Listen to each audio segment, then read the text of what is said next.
I witnessed over 170 sightings. We just finished up, loaded our chainsaws and stuff in the back of the truck when we spotted a strange light coming through the trees. Just light coming through the trees. And then there was these white, orange type balls. They tend to float in the air. A large glowing object, a UFO. These balls are typically orange in color or white in color and are seen hovering, moving slowly. 95% plus of the UFO databases, no matter where you go, are these odd balls of light. The majority of UFO sightings are of rapidly moving balls of light seen at night. I saw these creatures standing over me and I just flipped out. I don't want to find something on my body and say, gee, I wonder if aliens put it there. I want to know for sure. In the last 15 years, there have been thousands of accounts of alien encounters, abductions, and disappearances.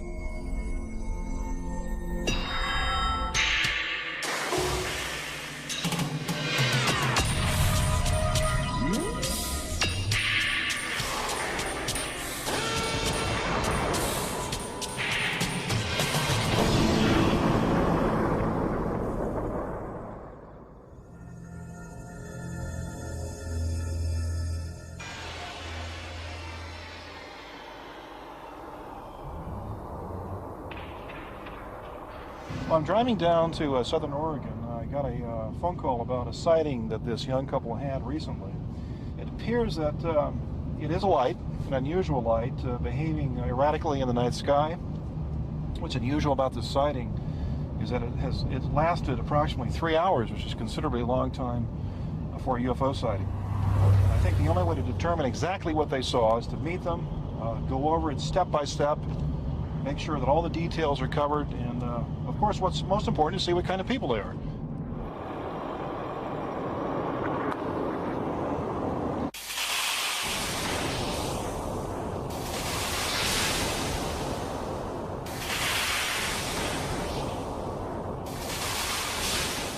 Lance, can you show me how you looked at the object through the scope on your rifle? Sure. I came out and I saw it. I kind of got it with my eye, and then I put my scope up and I looked straight in front of me like that, and I could see it, and then instantly when I got it in the scope, it bolted on me, and I had to kind of glimpse out and then bring it back, and I caught it again up a little bit higher to the right.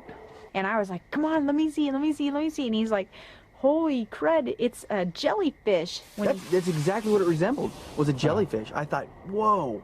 You mentioned to me that it was putting off what appeared to be beams of light or electrical energy. Can you tell me more about that? It looked to me like lightning, you know, on a cloudy night when you see lightning rolling through the sky. It was constantly throwing these beams off, like your hand. And almost if it was sensing for something. Yeah, it seemed like it was like taking pictures in a very technological fashion, more advanced than we know. When I first got it in the scope, I saw it and it arced. It went at an angle probably like that, and it instantly moved straight up at a right. It was so erratic that I've never seen anything move that quick. Never in my life ever seen anything move that quick. I mean, just that fast and it was gone. In nearby Washington State, an aura of mysticism and menace hangs over the Yakima region. This is the home of Bigfoot and other apparitions. At Yakima, all varieties of the UFO experience have been recorded.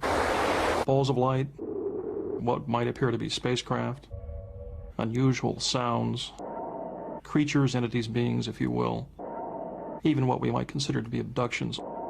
The most common unidentified flying object seen at Yakima is the ball of light or the sphere of light. These balls are typically orange in color or white in color and are seen hovering, moving slowly. They appear to be inquisitive. They, in some cases, have followed motorists in their cars. UFO sightings have been going on in Yakima at least 30 years by the written record, but there are a lot of strong indications that these objects have been seen over 50 years or more. There is such a good record of sightings on the Yakima Reservation because fire lookouts have to log every unusual light in case it is a fire. They don't just see fire and smoke. They see balls of light in the air.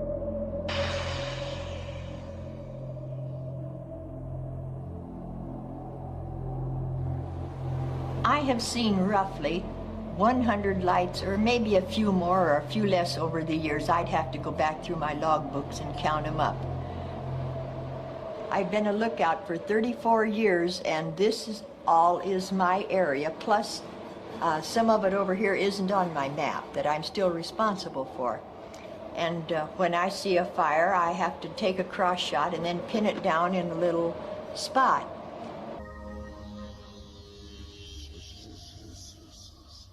Stella Washines has seen strange lights on many occasions. I was home with my daughter. My husband had went off to, I think, a basketball game, took our two sons with him, and it started to get toward dusk. The sun was going down, and so I told my daughter to shut the drapes in the living room. And she was just partially closed the drapes, and she was standing there staring out the window. And I said, "Close the drapes." And she's standing there, and I said, "What are you doing?"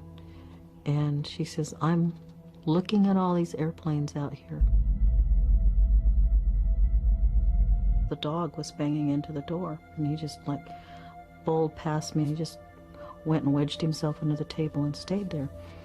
And I was really afraid, and you know, he was more afraid of being outside than he was of me, you know, chasing him out of the house, and he never came in the house. It was different kinds. There was ones that were kind of triangular shaped, and then there was these white orange type balls. But finally, you know, they were really too close for comfort.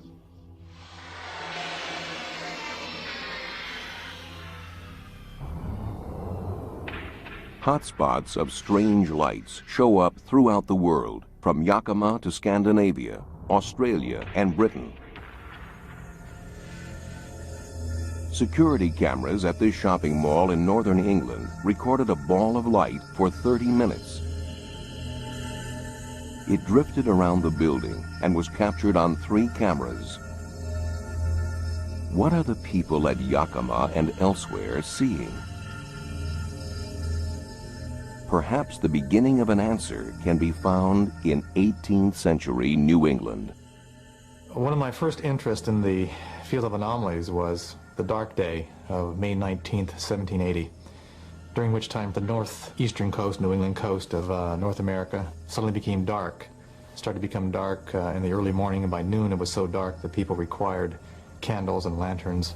There were odd and eerie sounds and sights and greenish flashes, and people thought it was the end of the world. And they were begging for the men of the Enlightenment, the name for scientists, to explain this phenomenon. This incident inspired Persinger to investigate strange reports of UFO lights. He plotted 6,000 bizarre events by location and year, and then compared the reports with high-energy phenomena like tornadoes, hurricanes, and earthquakes. Professor Persinger discovered that waves of UFO sightings, called UFO flaps, preceded earthquakes by up to 6 months. So he called in an expert on earthquakes. What I find interesting is to try to associate these balls of light with earthquakes, because we know that large earthquakes generate very bright lights in the sky. In 1966, during an earthquake in Japan, this glow lit up the night sky. Persinger and Durr set out to discover if earthquakes were generating their balls of light. They found a strange cluster of UFO sightings in Colorado. Beginning in 1963, millions of gallons of toxic waste from a munitions factory were pumped down a 2-mile deep well. Unfortunately, the fluids lubricated a fault system, and over 5 years, 1,500 earthquakes were recorded. You have a fault zone where the rocks are pressed hard together, but if you put some lubrication on that surface, then they're going to slip. Well, we're putting a lot of pressure into the ground, and the ground is cracking and it's bending. And every time you have some sort of strain, you have an elastic wave that's radiated out from it. You can think of a rubber band that's stretched, and you can come along with a pair of scissors and cut it, and there's all this energy released as the pieces fly apart. A slow ripple of minor tremors moved away from the injection point.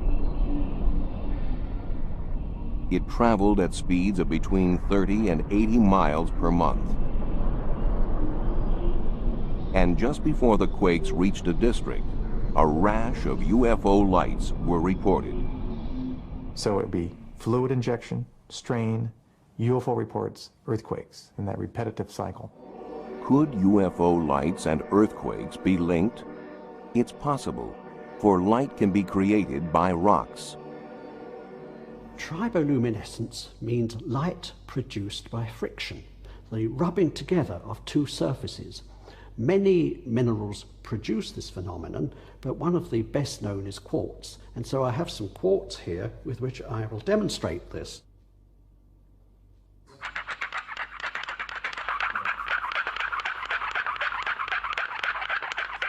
This is the first ever film of the release of triboluminescent energy by rocks.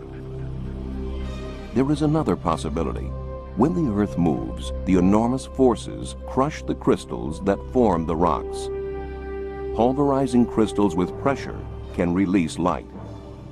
Piezoelectrics literally means pressure electricity, and when we stress or scratch or compress rock crystals such as quartz, it is found that there is a generation of charge within the crystal, and sometimes this can lead to the evolution of light, tiny sparks and flashes within the crystal itself. Alan Mills can demonstrate this by crushing almost any crystal, in this case, sugar cubes. Crushing rock under much greater pressure in an earthquake zone will do the same.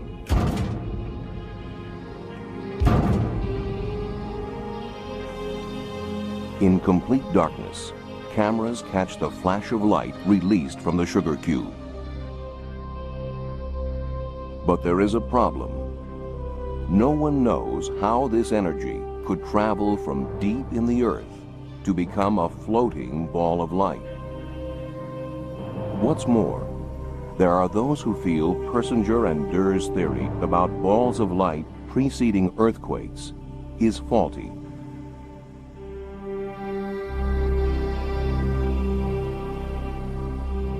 In the laboratory, we tried to recreate the same pressures and temperatures that you would find down 5 or 10 miles down in the earth where large earthquakes would nucleate. What we came up with in the model that we developed was that you actually can use the frictional heating of the rocks as they slide past each other in the fault zone during an earthquake to make the rock so hot that it boils away the water. And once you turn the water to steam, then this becomes a very good electric insulator.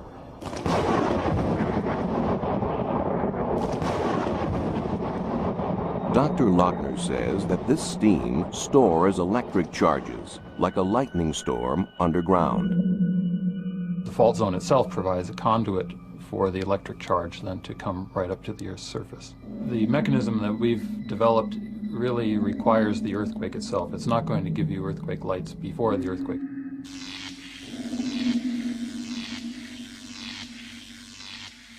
If lights are linked to tremors before or after, does this explain the UFOs seen at Yakima? Persinger and Durr found that the lights do appear above local fault lines. This is per month. The faces, there we go. These are UFO reports along one direction, a series coming in the other direction, and then a quake should be predictable right in the center. There it is, the asterisk. We found that these balls of light would suddenly become more intense and more frequent during the same months when there was an increase in earthquake activity in the vicinity of the reservation.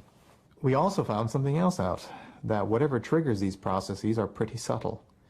We found that if the strain was present and about ready to produce an earthquake, balls of light, called UFO reports, were common.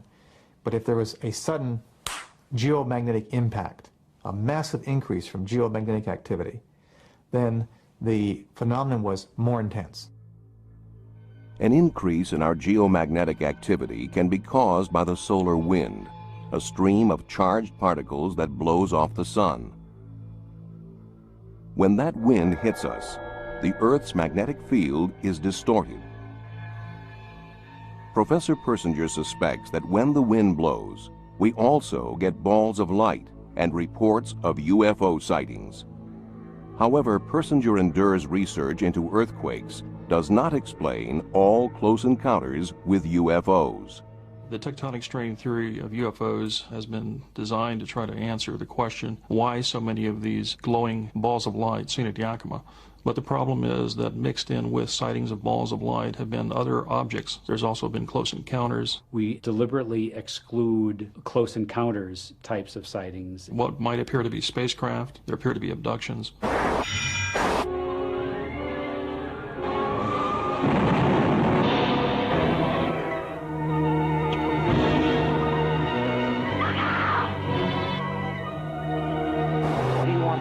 What do you want with me? What do you want with me?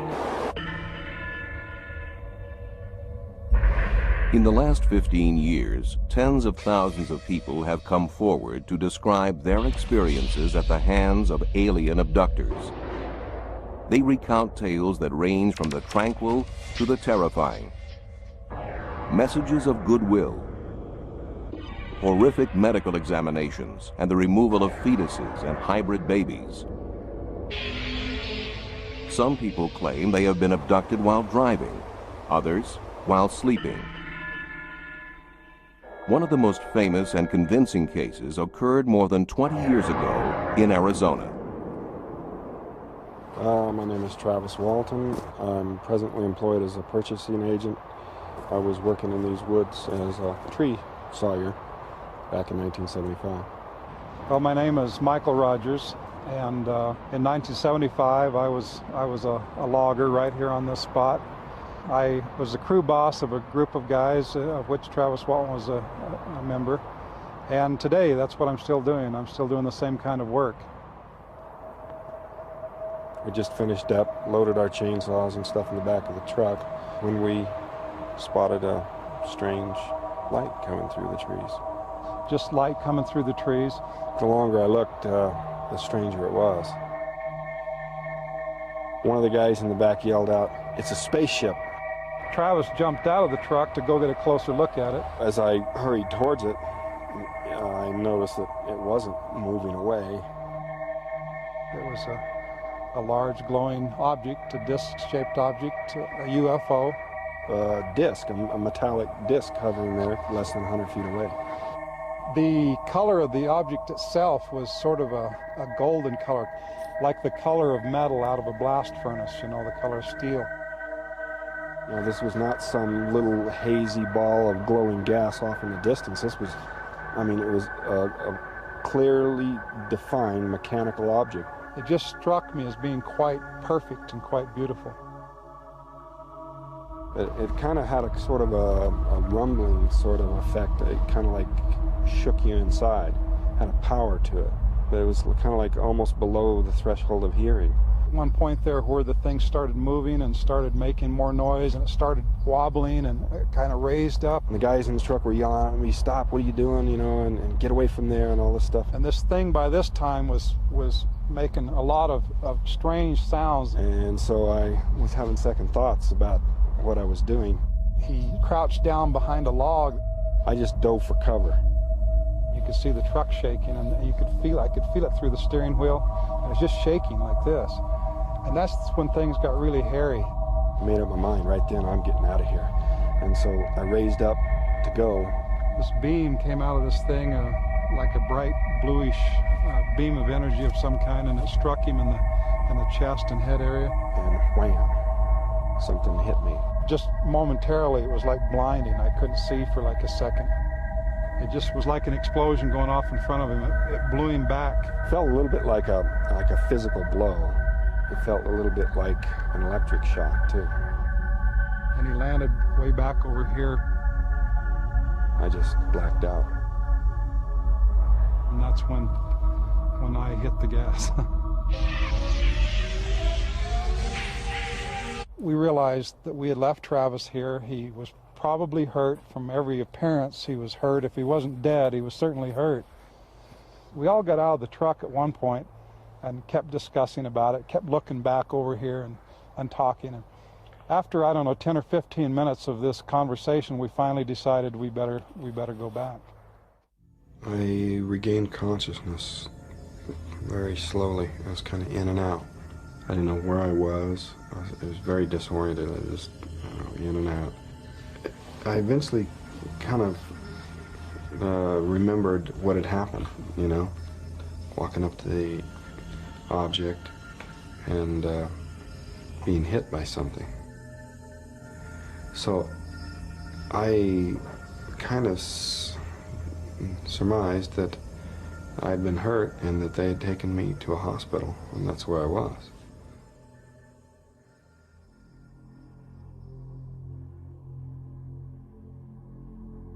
Took a flashlight and shined it in the road down here and up in the clearing. We didn't see right off the bat. Travis isn't laying there where he'd fallen. He wasn't there. There was an object lying across my chest. The light above me was sort of a rectangular fixture. I was lying on a hard surface. It seemed very hot and humid. But, the main sensation was just this pain, this overpowering pain. They conducted a 4-day search the next day and for the next 3 days after that. A very extensive search all over this entire area, which expanded out and out and out, and large area. A lot of men on horseback, dogs, a lot of men on foot, vehicles, helicopters, airplanes, Couldn't find any trace of him. Never a trace of Travis. Never a trace of Travis. Never a trace of Travis. When I finally got where I could focus my eyes, I could hear the sounds of movement around me. I knew there was someone there, but I just, at first, assumed it was doctors, people working on treating me. But when I finally got where my vision cleared, I saw these creatures standing over me, and I just flipped out. I instantly knew that I wasn't in a hospital, and I just flipped out. They came towards me. I started screaming at them, and I grabbed an object and swung it at them, screaming. They stopped all simultaneously, sort of extended their hands, and then all at once they all three turned and left the room. And there in the doorway is what I took immediately to be a person, a human being. He took me quickly down this hallway into a room where there were some other people waiting, people who looked like him. They led me over to this table and started to put me on this table, and I started to have major misgivings about, was I being rescued, or what was really going to happen to me here. And one of them put a mask over my face. So it sort of looked like an oxygen mask. And I tried to grab it away, and I managed to get my hand on it, but I couldn't pull it away before I lost consciousness. The next thing I knew, I woke up. I came to quickly, and it was cold and dark. And I looked up, and there was a light above, and I saw a craft hovering above me, and it just shot up into the sky. I looked around. I was lying next to a highway. Travis Walton was missing for 5 days. It's It's a mystery to me. You know, I can't understand what was going on there.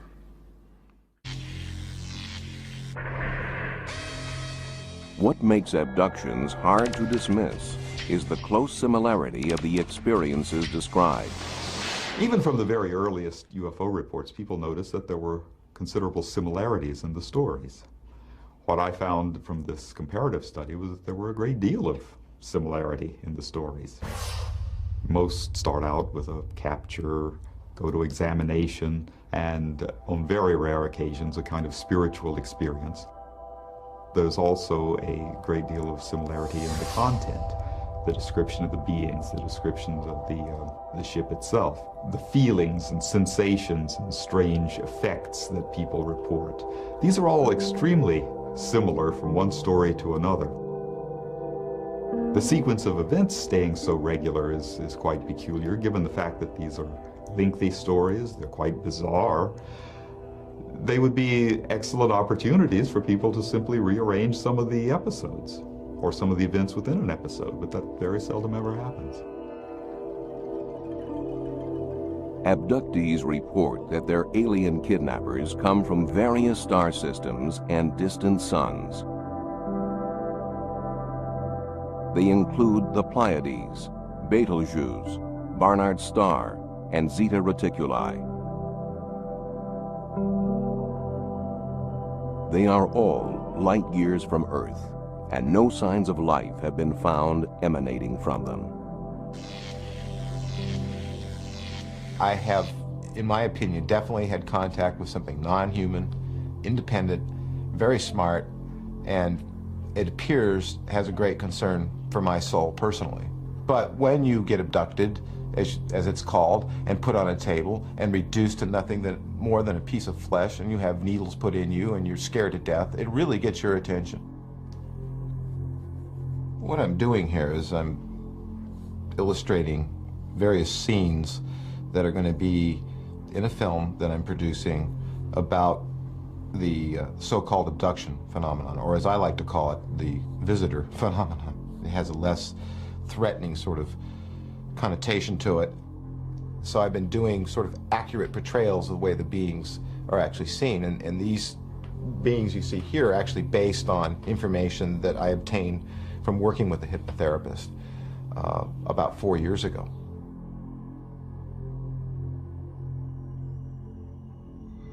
So why do the various alien races choose different parts of the world to fly to?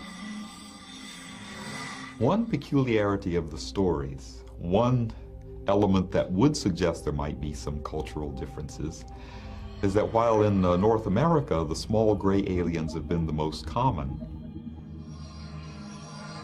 in Britain, the commonest alien has been the tall, blonde Nordic type. In South America, you tend to get more of a variety of aliens.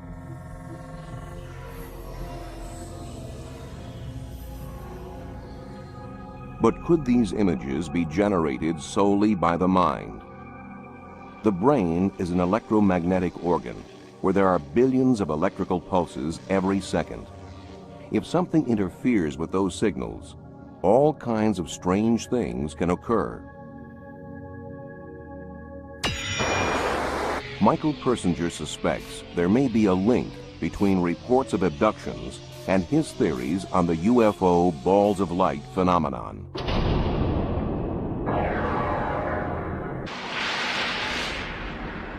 The question of the relationship between Earth lights, luminous phenomena, and abduction experiences is, I think, only marginally overlapping. The vast majority of these balls of light, which are seen at a distance, are physical phenomena tied to strain within the Earth's crust. The very few cases where people rush up to the light and have very predictable experiences, those individuals are indeed being stimulated by the balls of light. But the recent case of the abduction phenomenon, where allegedly millions of people have been visited in their bedrooms, it is much more a neuroscience problem than a geophysical one.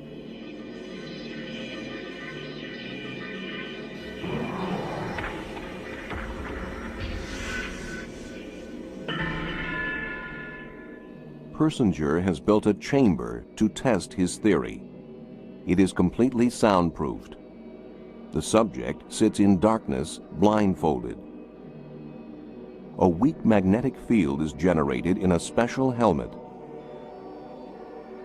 A computer controls the field.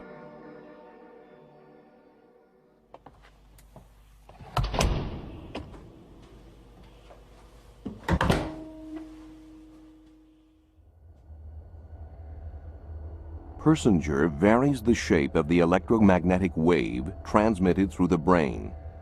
It generates different types of mystical experiences. The kinds of things that people report in the chamber when their experiences are amplified by applying these complex, weak magnetic fields would be feelings of moving through a tube, feelings of floating through a cave, feelings of being detached, feeling another mind speaking through theirs, the sensations of spinning and of having body vibrations as if something is moving through the body, the experiences of sudden memories, intense memories from childhood. Now, they may not be memories from childhood, but that's how they are labeled. Sometimes we have had cases where a person feels that they may be dying and they can see the white light. And we can produce that with a certain kind of magnetic field pattern. These experiences are probably very common. Probably of the 6 billion brains that exist on this planet, the majority of us have had something like that. But we have culture that tells us how to explain it. So if you're in a laboratory with people you trust, then the experience of a sense of presence, even if it's aversive and frightening, will be looked at in that context. As one subject said, I know there was no one in the chamber with me because I saw the door closed or I felt the door closed, but yet I knew there was someone in the room with me. Another subject felt this presence, they felt something tugging on their leg, but they knew that couldn't be. So they labeled it as an experience that they attributed to the field because they knew they were in an experiment. But if you took the same experience when you're by yourself late at night in your bedroom, and the cultural label is, it's an alien abduction, how would you interpret it? Professor Persinger can create apparitions using weak magnetic fields. But how can they be generated outside the laboratory? We are all bathed in strong electromagnetic radiation. It comes from sources all around us. Paranormal investigator Albert Boudin has linked alien abduction experiences to electrical fields. He researches the stray electromagnetic radiation created by high-tension power lines, radio waves, and other sources of energy. Abductees may be particularly sensitive. Boudin has investigated 50 cases. The abductees share one factor in common. I've found that these abductees have something called a major electrical event where they've been struck by lightning, or been near lightning, or have had major electrocution, and this has changed their bodies permanently. I have had an electric shock. It wasn't one which took me to hospital or anything, but it did throw me across the room. I had the electric shock before I had any contact with so-called aliens. If you look at these people, they almost invariably have a long history of strange experiences, sometimes reaching back to childhood. And their abduction experience is just one in a whole family of experiences that they've had throughout their lives. UFO experiences, aliens, bendy men, psychic things happening. But these aren't ordinary people. These are people who are hypersensitive to these fields. These fields don't affect most people. Electrical phenomena, television switching itself on and off, the video playing to itself for half an hour. If they then go and live in what's called electromagnetic hotspot, they will start to have all kinds of sensations. They will suddenly see a bright light, which is a stimulation of the visual cortex.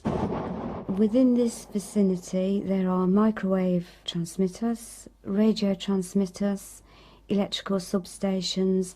We seem to have everything virtually. They will have hallucinations, which is stimulation of the temporal lobe. All different kinds of parts of the brain are sometimes kicked into action. There's other experiences like allergies, there's tingling sensations under the skin, So you've got to look a lot deeper. You can't just look at the aliens.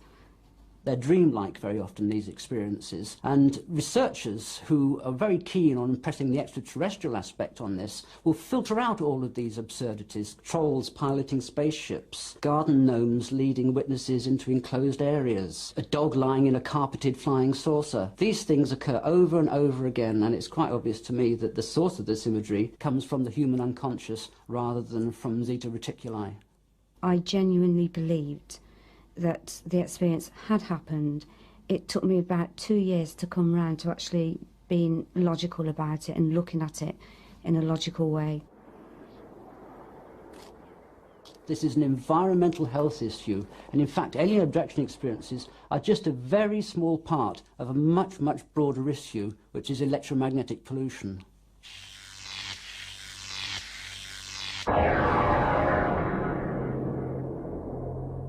Nearly all accounts of abductions are recalled under hypnosis. But how reliable is hypnosis?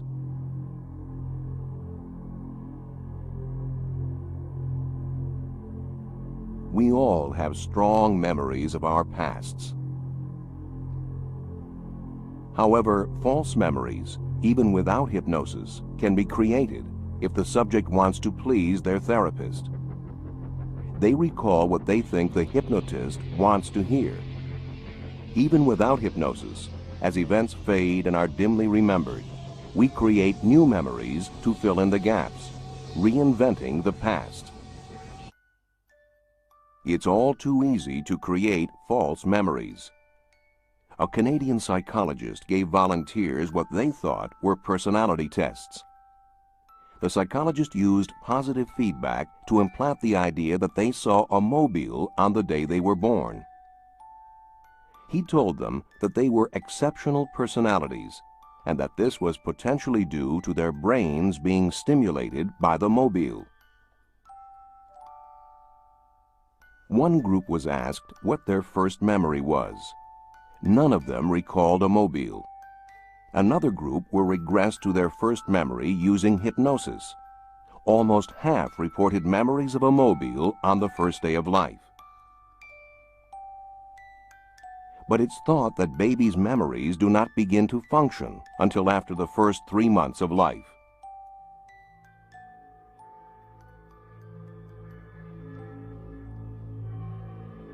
The vast majority of abductions are recalled under hypnosis by people who were alone at the time. Yet there are cases of multiple abductions. And cases like police officer Alan Godfrey's, where additional eyewitnesses corroborated the story. As I got near to this object, it became apparent to me that what I was looking at wasn't something that I would normally find in the early hours of the morning in Todmorden, you know. 3 other police officers reported seeing a UFO in the sky that night. It was a nuts and bolts thing. It wasn't an hallucination, it was real. This object was 20 foot wide. It's 14 feet high. It's diamond shaped. The bottom half of it was rotating, the top half was stationary. It had a bank of dark windows, or could have been paneling. Under hypnosis, he described his abduction by aliens. Now in this room, there is a very tall humanoid, for want of a better word. He's about 6 foot to 6'6", very tall, thin, with a beard. He had a skull cap on and he had this white gown on. What happens then is, I'm asked to get on this bed. And then these horrible little things come.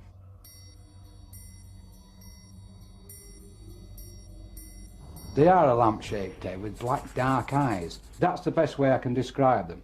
And there was about 7 or 8 of them.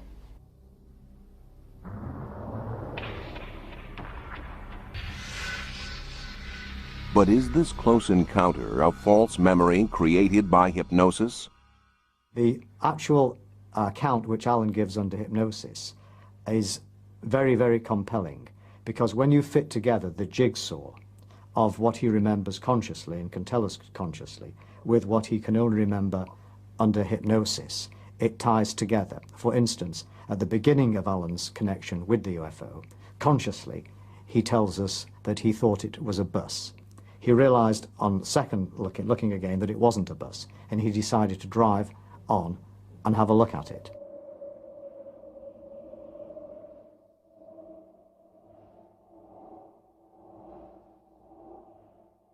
Under hypnosis, he says it's a bus. It's not a bus. It was.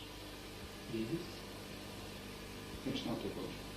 And you can see an expression on his face of incredulity. He does not believe what he's looking at. It's like a flying saucer. A lot of people think that Alan Godfrey has been led by the hypnotist or influenced by the hypnotist or myself. This is not true. All the doctors I have used, none of them in fact believe in UFOs. They're intrigued as to the witness's experience. They don't have an explanation for it, but they basically do not believe in UFOs. These doctors, if you would, stand between me and the witness.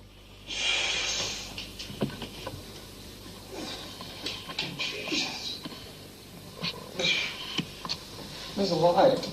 Shining a light. Apart from the fact that it's the doctors who carry out most of the interrogation without using leading questions, on at least 2 occasions, Alan Godfrey has rebelled and refused to answer any further questions. On one occasion, he almost jerked himself out of hypnosis and said, "I'm not answering you. I haven't to answer that." I haven't to answer that. Why haven't you to answer that? Because when I think about it, it hurts. It has to be said that at the time that Alan Godfrey had his experience and underwent hypnosis, the accounts of alien abductions were virtually, if not completely, unknown in the United Kingdom. I had certainly never heard of them. I don't know of anybody who had. Hypnosis seems to be the only tool, at least it's the only tool that I am aware of, to probe missing and confused memories. It's not a foolproof method, but if it hadn't been used, the abduction side of all the experiences of amnesiacs all over the world would never have come to light. These are robots. Mm-hmm. They're not human. I honestly believe that what happened to me on hypnosis really happened. Abductees such as Alan Godfrey are not convinced by the various attempts to discredit the memories they have recalled under hypnosis. Furthermore, some argue, what's to explain the rash of reports of aliens who have left strange marks on the bodies of their abductees? I will wake up with injuries to my body I can't explain. I can't explain them. I don't want to find something on my body and say, gee, I wonder if aliens put it there. I want to know for sure. So when I go to bed, I'm very keen on what's what on my body. So to wake up with a 4-inch long cut out of nowhere underneath your long johns on your leg that burns is a big question mark. And this stuff happens to me fairly often. The other thing that happens, of course, you get these triangular marks. You hear about them so much. It's real. People are really getting these. I get them. And what's fascinating about it is that they're identical to the ones the other individuals are getting. You look at my photographs of body injury, they look like everybody else's. There are also reports of implants. One abductee even paid for an operation to have one removed. Jesse Long believes he was abducted as a child and that something was implanted in his leg. They don't seem concerned with me while I'm on the table screaming and yelling and wanting to get away, because these experiences are not pleasant at all. They're some of the most frightening things you could ever experience. There it is. There's your Wow. triangular shard. Or if you like, I'd lay it on the skin like that next to it. And let me blot off the blood. This is a photograph taken of me sitting on the porch. You can actually see the scoop mark in my leg where the object was put in. The object always hurt for those 34 years. I mean, I had to wear my socks below them. Here's the big blunt end. And then we have the very tip of it, which is now here. So that when they're laid together, it forms a triangular-shaped shard. Electron micrographs show it's only common glass, containing no elements alien to our planet. Had silicon and magnesium and zinc and silver and calcium. Just recently I had it analyzed further. They found titanium. In addition to that, they've also found sulfur, 24% sulfur. I know that night what I saw was real. It was damn real. Now what I don't know is what was it and where did it come from? It's a mystery to me. You know, I can't understand what was going on there. In recent years, scientists and researchers have proposed some very credible explanations for the UFO and abduction phenomena. So why do some of us remain believers? Even if there is an explanation for the balls of light, what about UFOs in the form of craft? And what about the thousands of people who have reported encounters with extraterrestrials? Are these experiences all to be doubted?